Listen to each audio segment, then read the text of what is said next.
ಜಗದೊಡೆಯನಾದ ಅಂಡ ಚರಾಚರವ ಪಾಲಿಸುವ ಶ್ರೀ ವಿಷ್ಣುವು ದೊರೆಯೊಳು ರಾಮನಾಗಿ ಅವತರಿಸಿ ಶಿಶುವಾಗಿ ಮಲಗಿರುವ ನವರತ್ನದ ತೊಟ್ಟಿಲನ್ನು ವಿಧ ವಿಧವಾಗಿ ಅಲಂಕರಿಸಿ ತೊಟ್ಟಿಲನ್ನು ತೂಗುವ ಬಾರೇ ಸಖಿಯೇ ಎಂದು ಲಲನಾಮಣಿಯರು ಹಾಡುತ್ತಾ ತೊಟ್ಟಿಲನ್ನು ತೂಗಿದರು.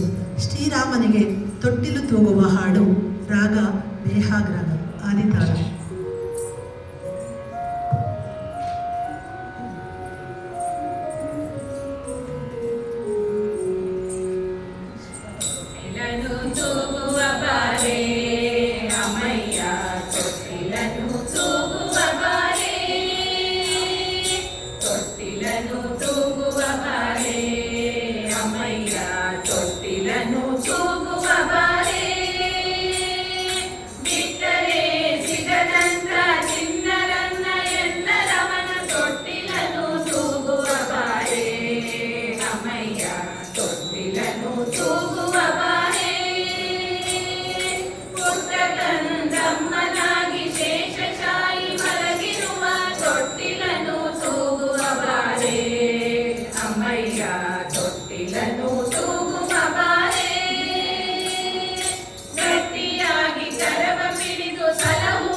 ತೊಟ್ಟಿಲನು